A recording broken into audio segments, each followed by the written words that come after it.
Imagine if your office coat closet suddenly started glowing on a random Tuesday morning. Okay, I'm listening. Right.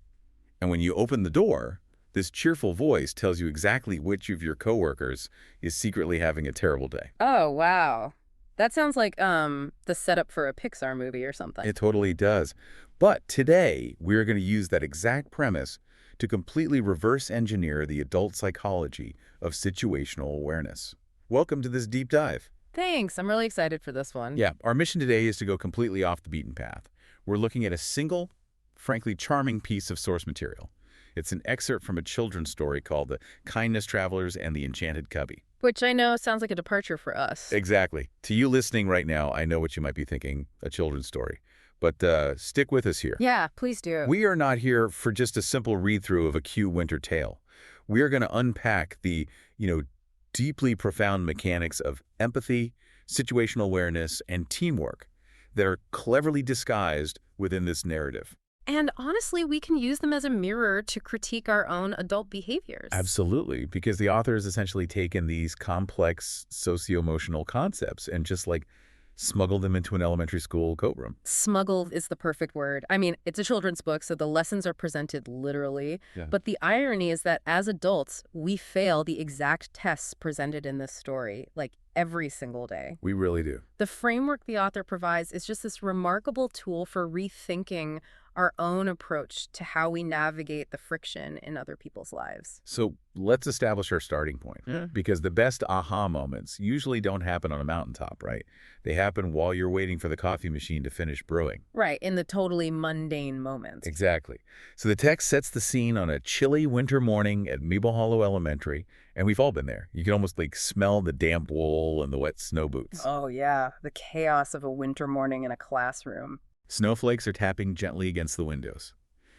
The kids are just doing their daily routine of hanging up coats in the classroom cubbies. It's entirely ordinary. Which is so important for the contrast. Right, that ordinary baseline is what makes the shift so jarring. So Mia, one of the students, she notices her coat cubby is glowing, actually sparkling. Just a normal piece of furniture suddenly glowing. Yeah.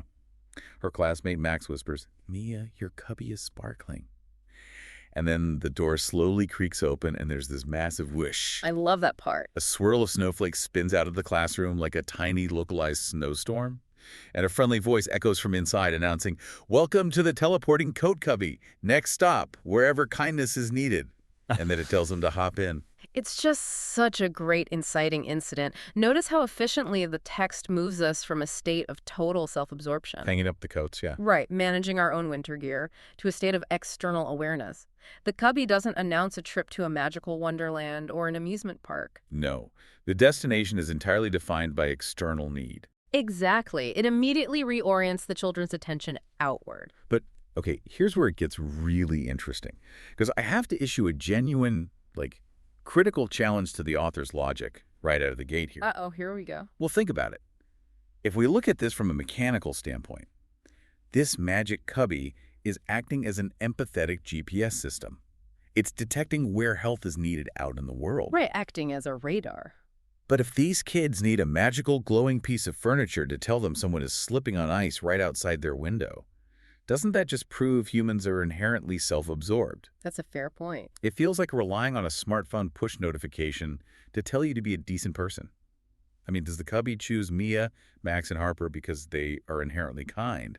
Or is the magic just giving them the opportunity to step up? See, that is the pivotal question underlying the entire narrative, and it actually aligns perfectly with adult behavioral science. Oh, really? How so? Well, we are not necessarily inherently selfish, but we are inherently constrained by cognitive load. Okay, track with me here.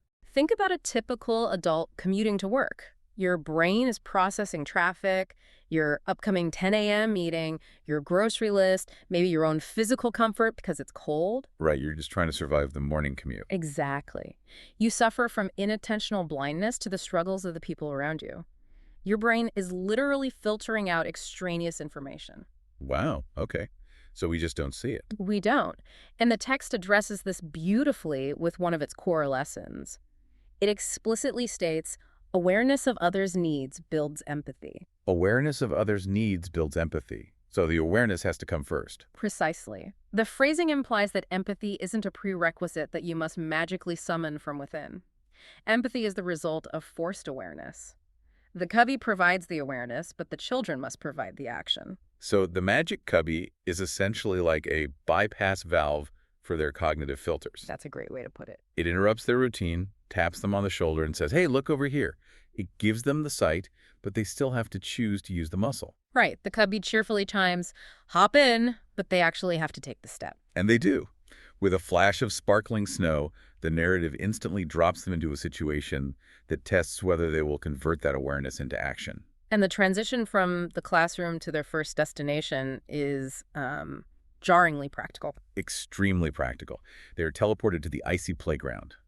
And the text presents an immediate environmental problem. Right. A group of younger kids is struggling to climb a snowy hill because the ground is incredibly slippery. It's a broad structural issue affecting a community of peers, and Mia immediately takes charge, declaring, we can help. Which is great, but the solution they execute is what I find so interesting. I agree, because of the stark contrast it presents. I mean, we have this wildly magical premise, right? A teleporting, sentient coat room cubby. Exactly. It just bent the laws of physics to bring them here. But their solution to the problem, pure, unadulterated manual labor. Pure elbow grease. The magic cubby didn't melt the ice. Yeah. It didn't, cast a warming spell on the hill. The text tells us the kids grab a nearby bucket of sand and they physically spread it together so everyone can climb safely. They had to do the actual work. Yeah. And once the gritty work is done, the cubby chimes, kindness detected, and glows brighter. What's fascinating here is how the author uses magic strictly as a vehicle for proximity. It's never a substitute for effort. Never. The text explicitly links this to the lesson, teamwork helps solve problems. If the magic simply solved the problem for them, there would be no teamwork required. And no empathy generated either. Right. It wasn't just Mia acting as a solitary savior. They all spread the sand.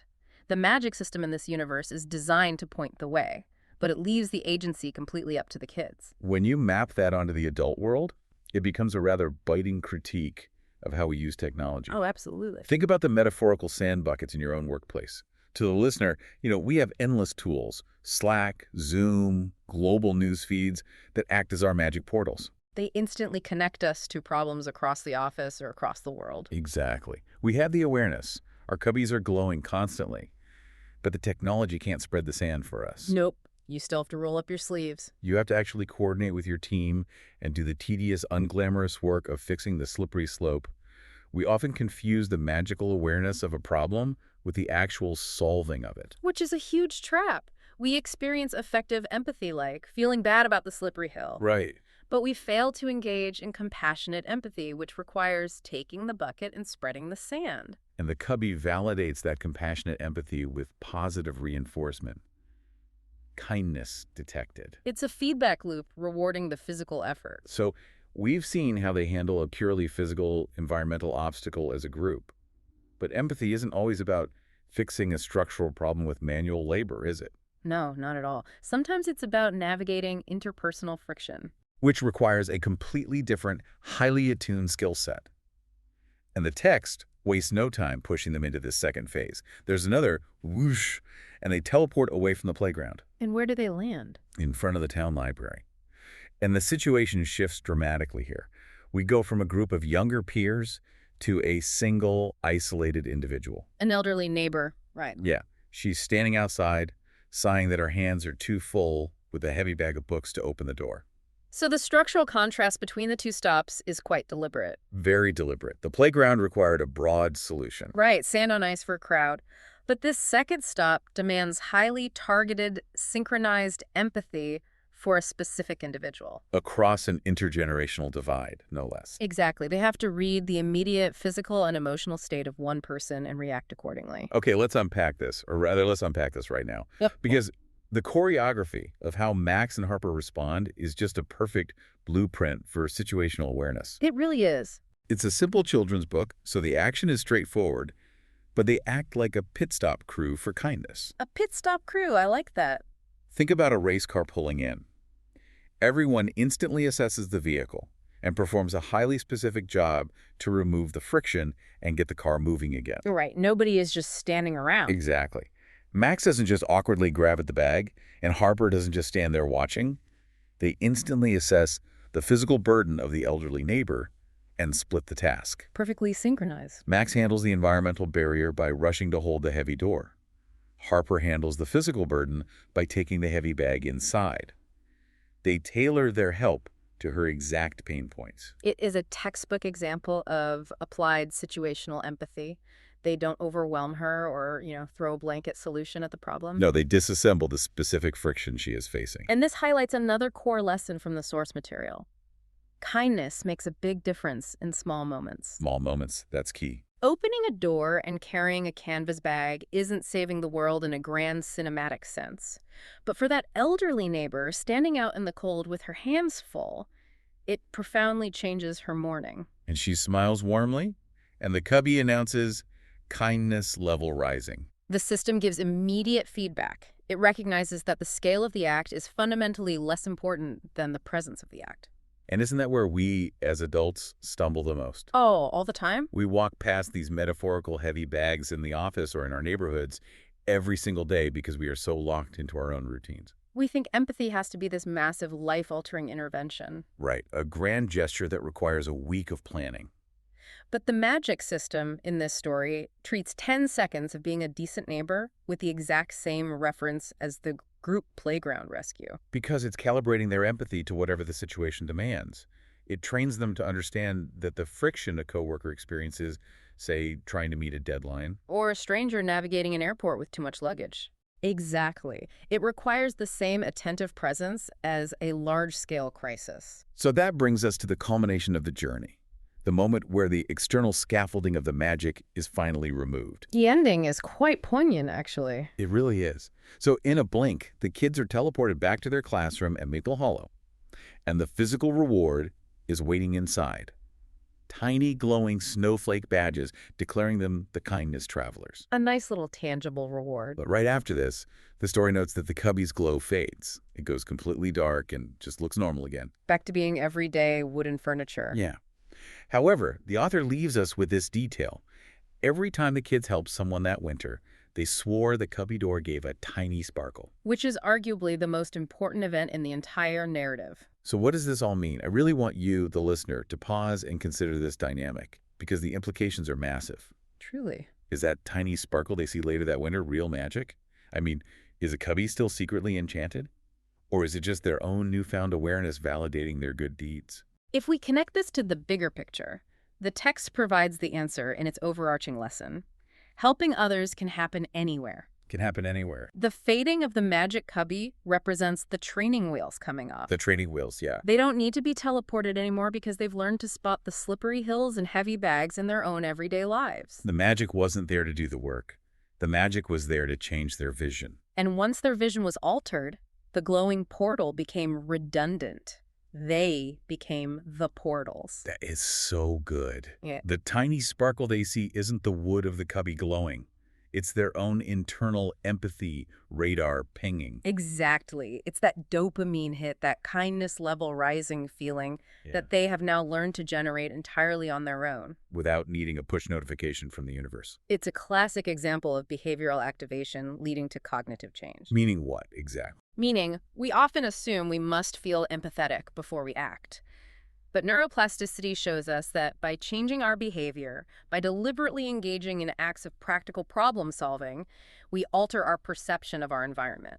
So the children now walk into a room and naturally scan for where they can be of service. Exactly. What began as a whimsical prompt has solidified into an intrinsic character trait. It totally reframes how you look at the mundane world around you.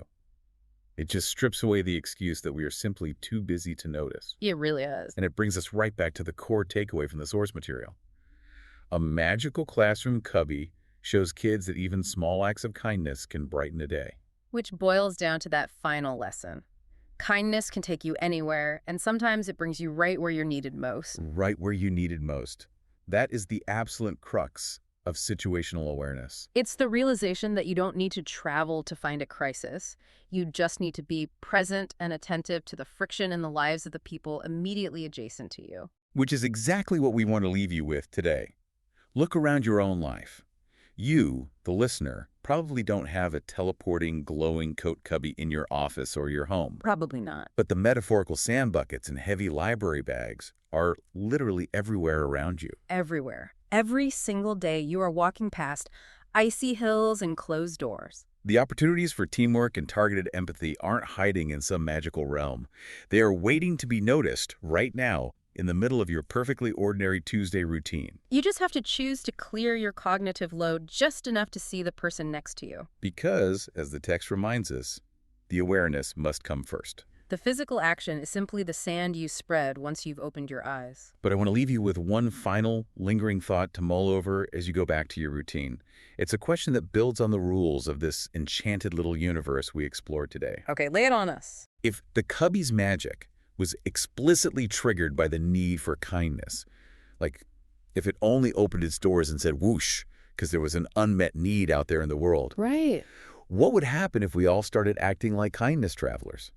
What if every single one of us internalized that empathy and started spreading the sand and holding the doors without needing to be magically prompted? Wow. Would the magic cubbies of the world eventually stop teleporting altogether simply because there would be no more unmet needs left to find? That's a beautiful thought. Think about that the next time you hang up your coat.